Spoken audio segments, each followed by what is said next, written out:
हाँ तो मेरे प्यारे बच्चों, कैसे हैं? उम्मीद करते हैं आप अच्छे होंगे और अपनी पढ़ाई में पूरी तरह व्यस्त होंगे। बच्चों, आपको पूरी तरह मन लगा के पढ़ना है, क्योंकि आप क्लास 10th में इस बार बोर्ड का एग्ज़ाम देने वाले हैं।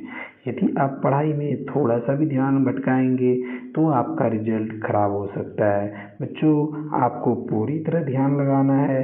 बाकी हमारी ओर से जितनी भी मेहनत करना हो हम कर रहे हैं, इसको आप और अच्छी तरह से करेंगे तो और आपका रिजल्ट और बेहतर हो पाएगा। बच्चों, चलिए हम लोग सवाल की ओर चलेंगे। उससे पहले हम लोग टॉपिक्स का नाम देख रहे हैं। आज हम लोग देखने वाले हैं भौतिक विज्ञान के 10वें अध्याय मानव नेत्र तथा रंग बिरंगा संसार, जो आपके लिए बहुत ही महत्वपूर्ण है। आज हम लोग इसके ऑब्जेक्टिव सवाल को देखेंगे और देखेंगे आज का पहला सवाल क्या है। चलिए चलते हैं। बच्चों, हमारा सबसे पहला सवाल जो आप देख रहे हैं वो है, मानव नेत्र में किस प्रकार का लेंस लगा रहता है। जी, बड़ा महत्वपूर्ण सवाल है बच्चों। देखें, मानव नेत्र में किस प्रकार का लेंस लगा रहता है। बच्चों याद रखेंगे, मानव नेत्र में उत्तल लेंस लगा रहता है। ठीक है बच्चों, आपको पता है लेंस दो प्रकार के होते हैं, एक उत्तल और एक अवतल। चलिए बच्चों, चलते हम लोग अगले सवाल की ओर।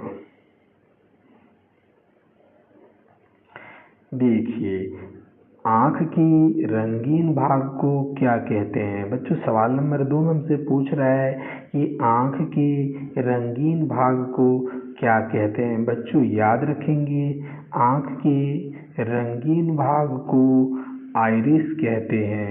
जी बच्चों, यहाँ पर ऑप्शन गलत दे दिया गया है। बच्चों याद रखेंगे, इसका राइट आंसर हो जाएगा आइरिस।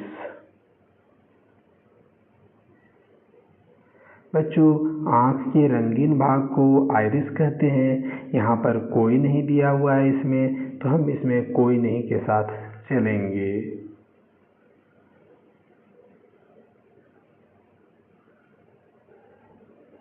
चलते हैं बच्चों अगले सवाल की ओर। अगला सवाल है, नेत्र गोलक के अग्रभाग को क्या कहते हैं। बच्चों याद रखेंगे, नेत्र गोलक के अग्रभाग को कॉर्निया कहा जाता है। बच्चों बहुत ही अच्छी तरह से इसको आप देख लीजिए, नेत्र गोलक के अग्रभाग को कॉर्निया कहते हैं। चलिए चलते हैं अगले सवाल की ओर हम लोग। बच्चों अगला सवाल है, मानव नेत्र का जिस भाग पर वस्तु का प्रतिबिंब बनता है वह है। बच्चों याद रखेंगे, मानव नेत्र का वह भाग जिस पर वस्तु का प्रतिबिंब बनता है और वह है हमारा दृष्टिपटल। और ये भी बड़ा इम्पोर्टेंट सवाल है, इसको तो बहुत बार एग्जाम में रिपीट किया गया है, ऑब्जेक्टिव सवाल में इसे पूछा गया है और बच्चे बार बार गलती करके इसे कॉर्निया में टिक मार देते हैं। बच्चों याद रखेंगे, हमारा जो नेत्र में प्रतिबिंब बनता है उस जगह को हम लोग दृष्टिपटल कहते हैं। चलते हैं बच्चों हम लोग 5 नंबर सवाल की ओर। और 5 नंबर सवाल हमसे पूछ रहा है, मंद प्रकाश में पुतली की आकृति क्या होती है। बच्चों एक बात याद रखेंगे, यदि प्रकाश मंद हो, मान लीजिए आप रास्ते में चल रहे हैं और इधर सामने से कोई वाहन आ रही है और इससे तेज प्रकाश उत्पन्न हो रहा है और ये तेज प्रकाश जब आपके नेत्र में पड़ेंगे तो आपकी पुतली की आकृति छोटी हो जाएगी और जब आप अंधेरे कमरे में जाएंगे, ये डार्क रूम यदि होगा, तो आपकी पुतली की आकृति बड़ी हो जाएगी। बच्चों याद रखेंगे, पुतली हमारी प्रकाश को नियंत्रित करने का कार्य करती है और ये बहुत ही इम्पोर्टेंट क्वेश्चन है। बच्चों याद रखेंगे, मंद प्रकाश में पुतली की आकृति बढ़ जाती है और तीव्र प्रकाश में पुतली की आकृति छोटी हो जाती है। चलिए चलते हम लोग अगले सवाल की ओर।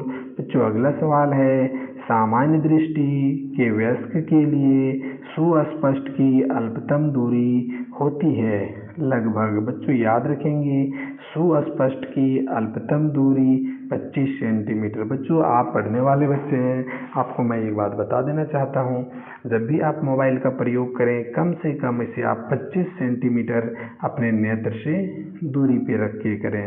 यदि आप अपने मोबाइल को 25 सेंटीमीटर दूरी पर रख के करते हैं तो आपके आँख के लिए अच्छा है, नहीं तो आपको बहुत जल्दी चश्मे लगाने पड़ सकते हैं। चलिए बच्चों चलते हैं 7 नंबर सवाल की ओर। बच्चों 7 नंबर का जो सवाल है कह रहा है आँख के लेंस की वक्रता त्रिज्या को नियंत्रित करती है। बच्चों याद रखेंगे ये भी सवाल आपके लिए सुपर इम्पोर्टेंट हो जाता है। आँख के लेंस की वक्रता त्रिज्या को नियंत्रित करता है, ये हमारा आंसर है। क्वेश्चन नंबर 7 का आंसर सी, पक्षमाभी पेशियाँ। चलिए बच्चों अगले सवाल की ओर हम लोग चलते हैं। 8 नंबर। बच्चों 8 नंबर का सवाल है नेत्र द्वारा किसी वस्तु का प्रतिबिंब कैसे बनता है। बच्चों याद रखेंगे नेत्र द्वारा वस्तु का प्रतिबिंब हमारा वास्तविक और उल्टा बनता है। एक बात ये भी याद रखेंगे जब भी प्रतिबिंब वास्तविक हो तो वो उल्टा होगा और आभासी हो तो सीधा होगा। चलिए बच्चों चलते हम लोग सामान्य नेत्र का निकट बिंदु क्या है। बच्चों ये सवाल बड़ा महत्वपूर्ण सवाल है, सामान्य नेत्र का निकट बिंदु क्या है, तो इसका आंसर हो जाएगा 25 सेंटीमीटर, ऑप्शन बी।